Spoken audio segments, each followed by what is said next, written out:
Hello, Giants fans, and welcome to a new edition of Valentine's Views here on the Big Blue View YouTube channel. Please like, share, and subscribe to show us your support.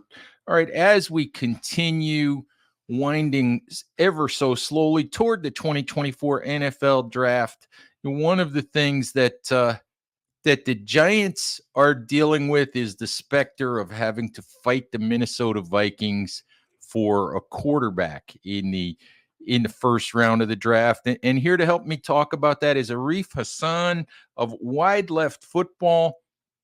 Arif, once upon a time, covered the Vikings for SB Nation's Daily Norseman. Has also worked for the Athletic and Pro Football Network. So we're having Arif put his Vikings hat on today, and we'll talk a little bit about that situation. Arif, how you doing? Thanks for spending a few minutes.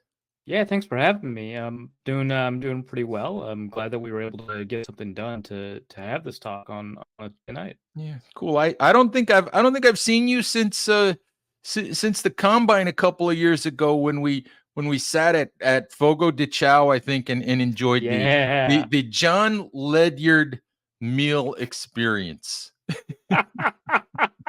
That was something, man. I think everybody who was there is going to be bonded forever to see, what Ledyard could really do to an all-you-can-eat experience.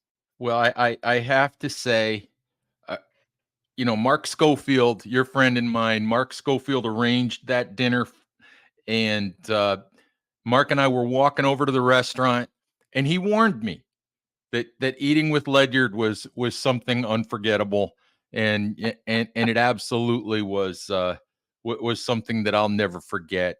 If you've never eaten in a Brazilian steakhouse, folks, they basically bring you food as long as your card says yes, please. They keep bringing you whatever type of meat you would like to eat.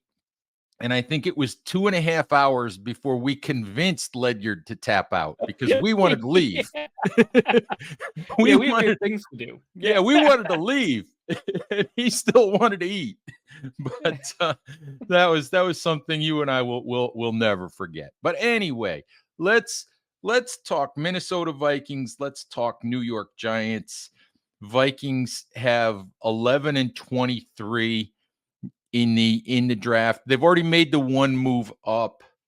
Um, do you expect them to do whatever they've got to do to get in front of the Giants? I don't think that they'll do everything you can imagine, but I do think that they'll throw a lot of weight behind trying to get ahead of the Giants and trying to make sure that they secure the quarterback. But I don't think that they're willing to throw the kitchen sink just based off of the conversation that I've had and the way that the general manager Quesido Fomensa spoke at the presser yesterday for voluntary workouts. The way that he talked about it, made it seem like, of course, he's always going to put on a show that's going to things look as good as possible. But the way he talked about it was like, look, we're not locked into a single guy, and we've got basically 4 scenarios planned out for how we might need to for a quarterback position, and that includes trading for a guy, standing pat a guy, potentially even trading back from 23, having a guy at the top of the second, and then of course not getting a guy in the draft. And they said that they're comfortable with their plans for all 4 scenarios. Now, obviously, if they're trying to trade up for a guy, that's their preference, right? You don't trade up for a guy unless that's your number one priority. But I don't think that they're going to move heaven and earth to make sure that they get ahead of the Giants. I just think that it's going to be a tough competition. I don't think it's going to be one where they're going to marshal every resource. And I think by marshal every resource, I think what we're talking about is, are they willing to give up 11 and 23 to go up, and get to Arizona's pick? And would Arizona even take that? You considering that the Giants, if they moved back with the Giants, they could stay at 6 and get one of the top tier wide receivers. But is that your impression really that Minnesota would give up 11, but would rather hold on to 23 if they can? I think it's a question of whether or not they give up 23 and a future first. But I'm sure they're willing to give up, obviously one of those two. I don't know that they're willing to give up both plus obviously 11 in order to make that move. And I think that might be kind of the red line for them. Like, okay, We had to give up our they on third this year. And so they don't have a lot of draft capital to work with. They've got a couple of fourths, fifths, a couple of sixths, but they don't have a ton of firsts and seconds to work with, Hmm. aside from what they have in this draft. And so, like next year's second, I don't think is a possibility. And so then you have to figure out, like, okay, are they willing to move an 11, 23, and next year's third? And that becomes kind of the game that they're trying to figure out. But I think they're not willing to give up three firsts, I think is the thing. So maybe they give up 23 to move up to four, but I don't know that they're willing to give up 23, 11, and next year's first. Yeah, that makes sense. And I'm curious. Let's say it's Arizona. Would put yourself in Monty Fort's shoes, because I think what the Vikings and the Giants would both like to do is sort of put this on Monty Fort's plate and let him make up his mind. I mean, do you take, two firsts plus something from Minnesota, or do you take six and maybe 70 and a second round pick next year from the Giants? I don't know what makes more sense. I mean, if you're Monty Fort, um, I'm curious what you might prefer. That is really tough because of the nature of the receiver class this year. Because you've got, obviously you've got Marvin and Malik, at the top, and be gone by the time you get eight, right? So then you have to figure out, like, okay, is Romaduze going to be there at 11? Probably not. Am I comfortable maybe reaching for Brian Thomas? I don't know. If I'm at 23, am I going to try to figure out if I want like A.D. Mitchell or somebody like that? And we know that receiver is a big need for them, so they would have to be willing to pass up on Marvin Harrison. They could potentially get at six, and if not, Malik Neighbors, and then grab somebody else later on, or see if they can double dip in first round, because this is a really phenomenal first round class. This might be the most talented first round that we've seen in a very long time. So abstractly, two picks in this year's first round sounds fantastic. Arizona has a lot of need. It could grab another offensive lineman and a really rich offensive line draft, and maybe grab that other receiver at 11 or at 23. Maybe they could grab a corner. I think that that's something that they can get the first round. Personally, I would probably take 11 and 23, but I can see why six is so tempting because of the quality of the top of this receiver group. I mean, or in failing that, maybe you don't necessarily to have somebody compete with Paris Johnson, so you don't necessarily grab Joe Walt or anything like that. But failing that, you could get a really high tier offensive lineman at six instead of having to wait for the eighth one at 23 or something along those lines. So, Arif, listen, if Minnesota does move up, and everybody assumes they're going to try to move up, the folks that I've talked to, the folks that I've read, think that they would like to move up. Obviously, I think they've put themselves in position, by getting the 2 first-round picks. They do have Sam Darnold, who would be a placeholder quarterback in 2024. If you want to allow a young quarterback to develop and not have to push him into the lineup right away. What I'm curious about is, I know that Kwesi Adolfo-Mensah has really not expressed any sort of preference for what quarterback he might like. He basically said, he pretty much said he loved them all. Yeah. And but I'm curious, knowing what you know about Kevin O'Connell, knowing what you know about the Vikings, if they have a preference for a guy, who do you think it would be? I mean, obviously, like you said, it's a pretty tough question. I would think that their dream scenario is Drake May.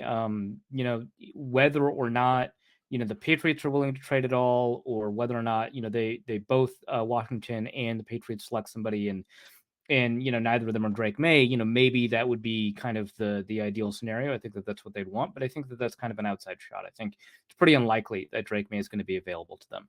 So failing that, the real question to me is whether or not it's Jaden Daniels or JJ McCarthy. And That one's a really difficult one to parse because a lot of the rumors are that, hey, the Vikings are like really high on JJ McCarthy, but I don't really know if that means they're higher on him than on Jaden Daniels, who they have not really been connected to all that much throughout this process. They just scheduled a private workout or a meeting with him, so it's been kind of late in the process that they've been able to get in contact with him. So it's really tough to tell if Jaden Daniels is on their radar at all.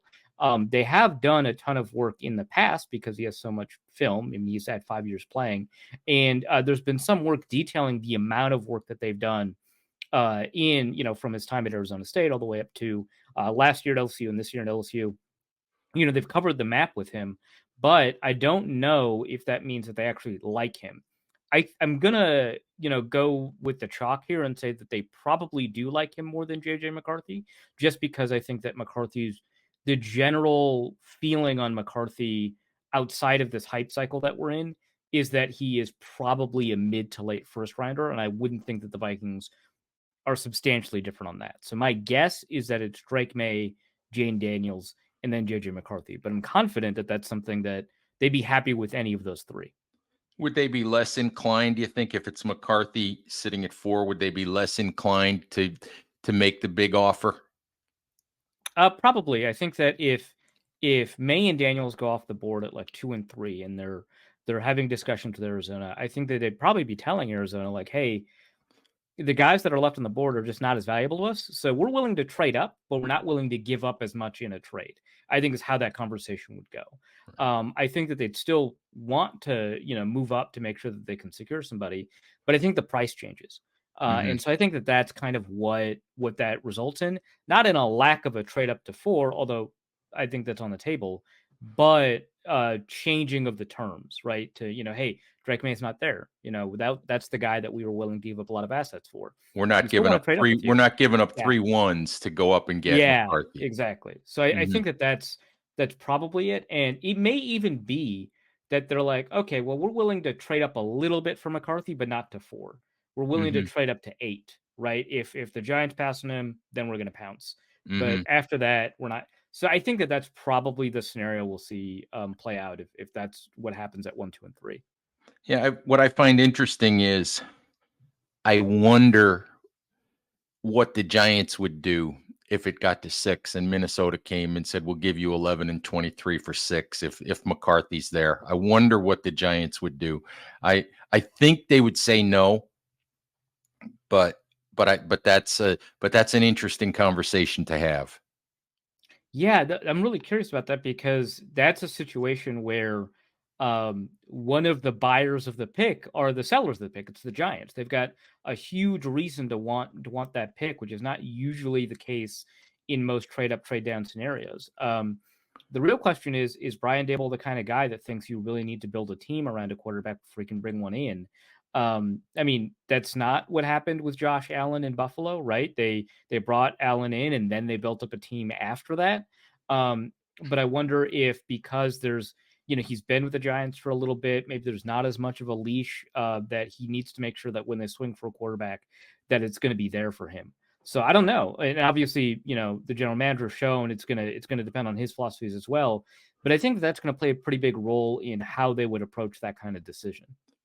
Yeah, and I wonder sometimes people talk about, well, do you just take the quarterback or do you quote unquote quarterback proof the roster first? Do you build the roster, before you go get the quarterback? And I don't know. I think where I stand on that, and I'm just curious, after I say this, I'll be curious for your take on that. I think it depends on the quarterback that's available. I think if you love the guy, you take the guy whether the roster's ready for him or not. If you're not sure about the guy, then you say, well, I'll just keep building this roster until we find somebody that I'm in love with. I tend to think that that's how that decision goes. It's not I want to build the roster first, or I want the quarterback first. It depends on whether you love the guy or not. I think that should be how teams approach it. Like to me, it's there's not going to be a guy you love every year, and your opportunities to get a guy you love are even rarer than that. It's just so hard to get a quarterback that you like. It's so hard. And so I think that it's not often the case, and we can't know for sure. This is just me guessing, but it's not often the case that you grab a really great quarterback prospect and you've ruined him by how bad your roster is. Like you've made it impossible for him to develop when he otherwise would have developed in a different situation. That's not to say situation doesn't play a role or that coaching doesn't play a role in how much you can get out of a guy in his first 3 years, but I just think that if you've got a truly great quarterback, they can probably survive a year of a roster not being completely built around you. So I think that you should avail yourself of the rare opportunities you have to get somebody that you think has the potential to be truly great. Because if you're evaluating correctly, you should know that there aren't that many guys that have the potential to be truly great. So to me, you got to get your quarterback. And then after that, you can figure out like, well, this guy we like a lot. We think that he's got Pro Bowl potential down the road, but he's going to have to develop. And if that's the case, I'd rather just build a roster. Maybe along the way we can make a run at the playoffs if things kind of bounce the right way. But until then, we need to make sure we either get a quarterback we love or we build a roster so we can get a quarterback we can work with. Here's something interesting that I just want to ask you your philosophy on, or whether you agree with this. I do this thing every year called the Big Blue View Rules for Draft Success, and I have 6 or 7 rules, and I've sort of modified them a little bit over time. But within those rules, one of my beliefs is this: when it comes to being a general manager, we talk about guys overdrafting quarterbacks, and that is what it is. But I think the NFL's hit rate on quarterbacks in the first round is only 35 or 40%. It's not great. But for me, the bigger sin is having a need for a quarterback, having a quarterback within your reach that you love, passing on that quarterback, and then watching the guy go and star somewhere else while you sort of struggle to fill the position. To me, that's a bigger sin than taking a swing at a guy and missing on that player, because at least you took the swing. Yeah. So for Yeah. me, that's a bigger sin. And I'll be honest with you. Joe Shane holds his pre-draft press conference on Thursday. I would like to ask him which one he thinks is a bigger sin. Not and maybe that will give us a hint as to just how serious he is about going to get a quarterback. But I'm curious how you feel about that. I agree. Actually, I think that the way that this needs to be approached for general managers should be that you want to be great. You want to dare to be the best possible team. And in order to do that, you got to take risks. You got to take swings, and some of those swings are going to look embarrassing, and you're going to whiff.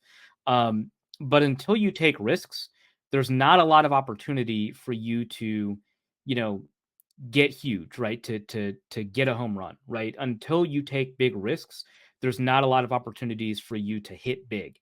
And so I think that you do need to be really comfortable taking big swings. You obviously have to mediate when that happens, right? But you do have to at some point be comfortable taking big swings. Otherwise, you're always going to be like, in mediocrity, hoping that you catch fire one year where some stuff bounces your way and maybe you win a playoff game. And that's not the goal. The goal is not to win one playoff game. It's to win the playoffs, right? It's to win the Right. Super Bowl. So I think that it's better to swing and miss than it is, to watch a strike go across the plate, basically. Yeah, that's how I feel about it. If it's within reach, take the swing. I'm curious about one other thing, and this is really a Giants thing. I've seen some people say that they don't really think the Giants are a good situation for a young quarterback to come into, and I think that has to do with the status of Brian Daboll's job security. Um, but I look at it, Daboll's a guy that's successfully coached quarterbacks. Mike Kafka worked with Patrick Mahomes. Um, I don't see that as a problematic situation for a young quarterback. I'm just curious how you feel about the Giants as a landing spot for one of these kids? I think it really depends on what people mean by situation. So if they mean a situation where a quarterback is built to succeed right away, no, I don't think the Giants have that just because of the pass catching roster. But that's not the same as a situation where a quarterback can develop into somebody that could be a really good player, right? Like I think you can develop as a player without having rookie year production, right? And so I think that I still am skeptical of the idea that pass catchers help develop a quarterback. I think that Josh Allen would have been really astounding with or without Diggs. He just wouldn't have put up the same gaudy numbers, if that makes sense, right? And I think that the goal is to develop a quarterback, and then that'll you'll attract some people or you'll draft some guys or whatever. And so I think that the Giants are not set up where a quarterback is likely to succeed right away, but that doesn't mean that's the same as ruining his development. I think that there's a couple of things that do. I think bad coaches do it, and I don't think that the Giants are in a situation where they've got bad coaching for the development of a quarterback. And I think a bad offensive line does it. And the Giants have an interesting situation there where they've got a really good player in Andrew Thomas at left tackle. And then they've got like some other question marks along the interior. And of course, they've got Evan Neal on the right, which, unless he improves really quickly, that's a problem. Um, and so that can, I think, probably stunt a quarterback's development a little bit or hurt a quarterback's development in some ways. But it's not so much that I'd be so overly concerned about the quarterback's development. It's just an obstacle to development as opposed to a hard stop. So yeah, the pass catching situation is a problem, but I think the coaching situation is good, and that offensive line, that scenario, um, creates questions that need to be kind of overcome, and they can be overcome in this draft or next draft or free agency or whatever. So I don't think it's the best situation in the world, but I don't think it's a bad one. I think Chicago actually, surprisingly, for the first time I've seen in a while, has a pretty good situation for quarterbacks. I think the Vikings have a great situation for quarterbacks, which hasn't been the case, or which was only recently been the case because of the improvement of their offensive line. Um, and not a lot of other teams have really great scenarios built to develop a quarterback.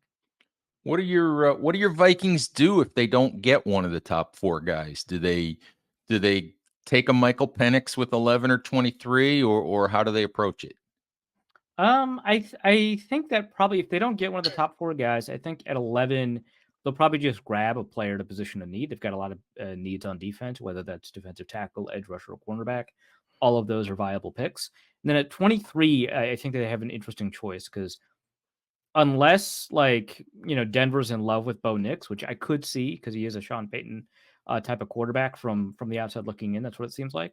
Unless that happens, it's kind of a these guys are the guys that I really see going in the second round. I don't think that it would be wise to take them at 23. And I think that the Vikings, who again don't have any day two picks, I think they should probably trade down in that scenario and hope that they can grab, a Nix or a Penix. And if they trade down and then Nix and Penix go at like 31 and 32 to teams that traded up into those picks and the Vikings just miss out on them, yeah, that sucks. But I think that, you can start building out that defense and maybe grab a Spencer Rattler a little bit later and challenge somebody like a Jaron Hall for the backup position against Sam Darnold.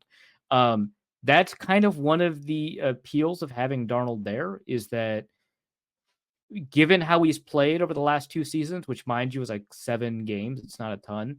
Um, you could be reasonably convinced that there's the possibility that they can compete, right? With Sam Darnold there. That's the whole point. That's why they signed him.